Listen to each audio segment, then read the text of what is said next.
Direito civil, revisão de questões anteriores.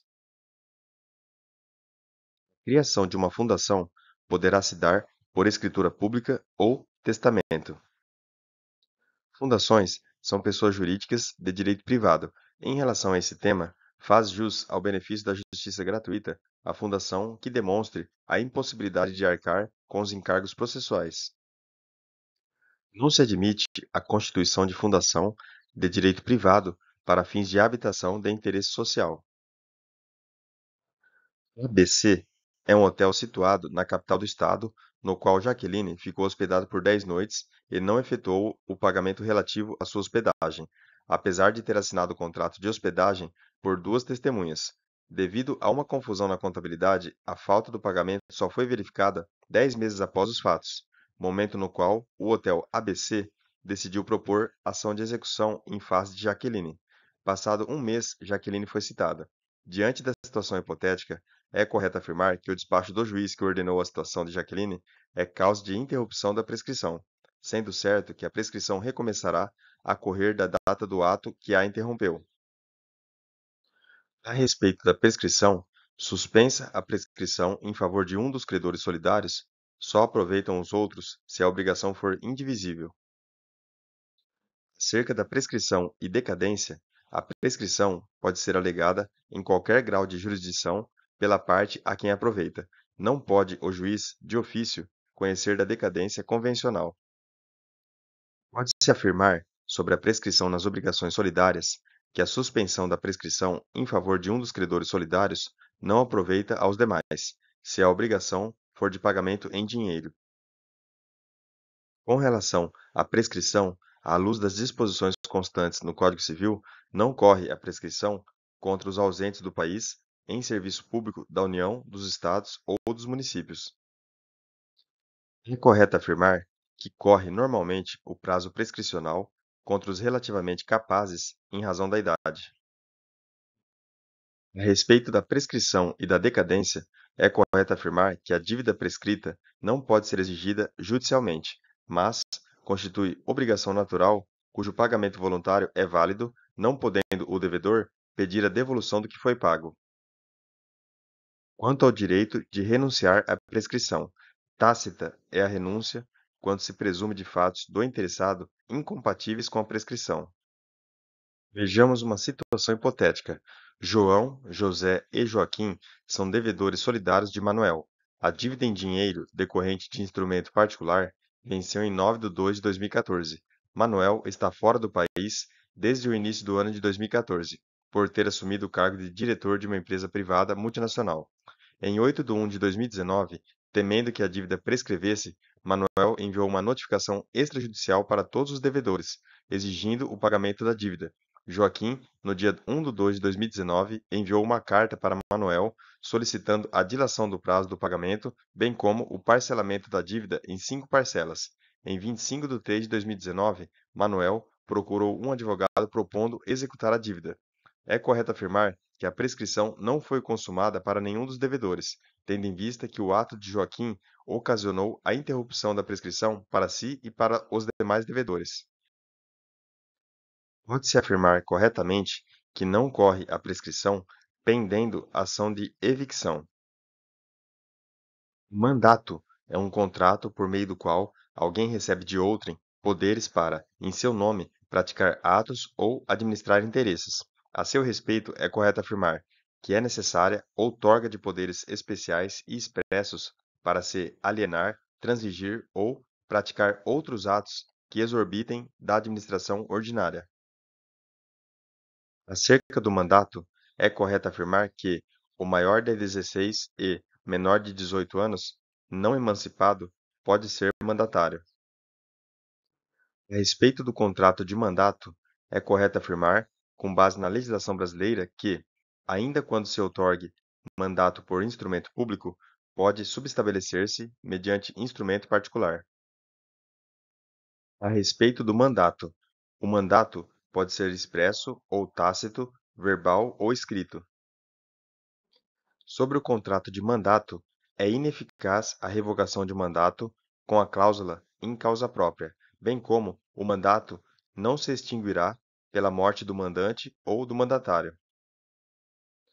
Acerca das disposições gerais do mandato, é correto afirmar que o mandato presume-se gratuito quando não houver sido estipulada retribuição, exceto se o seu objeto corresponder ao daqueles que o mandatário trata por ofício ou profissão lucrativa.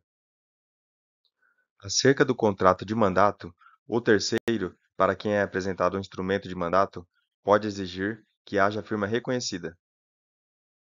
Sobre o contrato de mandato, o menor púbere pode ser mandatário, ainda que não seja emancipado. Com relação ao mandato, ainda quando se outorgue mandato por instrumento público, pode subestabelecer-se mediante instrumento particular. Opera-se o mandato quando alguém recebe de outrem poderes para, em seu nome, praticar atos ou administrar interesses. Na falta de previsão no contrato ou na lei, a retribuição no mandato oneroso poderá ser determinada pelos usos do lugar ou, na falta destes, por arbitramento. O mandato presume-se gratuito quando não houver sido estipulada retribuição, exceto se o seu objeto corresponder ao daqueles que o mandatário trata por ofício ou profissão lucrativa. Os atos praticados por quem não tenha mandato ou o tenha sem poderes suficientes são ineficazes em relação ao mandante, salvo ratificação. A empresária individual Marília da Rocha, inscrita há mais de 10 anos na Junta Comercial do Estado de São Paulo, sempre exerceu empresa sem designação de prepostos. Todavia, em razão do aumento de trabalho e necessidades de múltiplas viagens, tornou-se necessário nomear Jandira Franco como gerente, na sede de sua empresa. Antes de efetuar a nomeação, Marília da Rocha consulta seu advogado para que este lhe esclareça sobre as prerrogativas do gerente e sua atuação como preposto. Assinale a opção que está de acordo com a disposição legal e pode ser dada como orientação a Marília da Rocha. A alteração ou revogação do mandato conferido pelo empresário ao gerente para ser oposta a terceiros deve ser arquivada e averbada no Registro Público de Empresas Mercantis. De acordo com o Código Civil, o preposto não pode, salvo apenas mediante autorização expressa, negociar por conta própria ou de terceiro, nem participar, embora indiretamente, de operação do mesmo gênero da que lhe foi cometida. Relativamente ao direito empresarial, situação hipotética. Carlos, preposto da sociedade B, foi convocado pelo gerente a dirigir-se ao ponto comercial da sociedade C para celebrar contrato de prestação de serviços. Como havia agendado a realização de tarefa pessoal no mesmo horário em que deveria comparecer ao local de celebração do contrato, visando não prejudicar a sociedade e cumprir a sua tarefa pessoal, Carlos, mesmo sem ter autorização escrita da sociedade para tanto, fez-se substituir no exercício da preposição por meio de outorga de poderes em procuração ao seu familiar João, para que este subscrevesse o instrumento contratual em nome da sociedade B. No caso de haver desconformidade com o desejado pela sociedade B no que tange às cláusulas contratuais consignadas no instrumento assinado por João, Carlos responderá pessoalmente pelas obrigações por ele contraídas. Quanto aos prepostos, é correto afirmar: quando a lei não exigir poderes especiais, considera-se o gerente autorizado a praticar todos os atos necessários ao exercício dos poderes que lhe foram outorgados e, na falta de estipulação diversa, consideram-se solidários os poderes conferidos a dois ou mais gerentes. Sobre os prepostos na atividade empresarial, o preposto não pode, sem autorização escrita, fazer-se substituir no desempenho da preposição, sob pena de responder pessoalmente pelos atos do substituto e pelas obrigações por ele contraídas. Sobre os prepostos na atividade empresarial, o preposto, salvo autorização expressa, não pode negociar por conta própria ou de terceiro, nem participar, embora indiretamente, de operação do mesmo gênero da que lhe foi cometida, sob pena de responder por perdas e danos e de serem retidos pelo preponente os lucros da operação. Sobre os prepostos na atividade empresarial, considera-se perfeita a entrega de papéis, bens ou valores ao preposto encarregado pelo proponente se os recebeu sem protesto, salvo nos casos em que haja prazo para reclamação. Sobre os prepostos na atividade empresarial, considera-se gerente o preposto permanente no exercício da empresa, na sede desta ou em sucursal, filial ou agência. Vejamos uma situação hipotética. João, empresário do ramo de venda de sapatos, constituiu Paulo seu preposto, a fim de auxiliá-lo. Nesse caso, Paulo presume-se autorizado perante terceiros a receber, em nome de João, papéis, bens e valores relacionados à empresa. Considera-se gerente ou preposto permanente no exercício da empresa, na sede desta ou em sucursal, filial ou agência.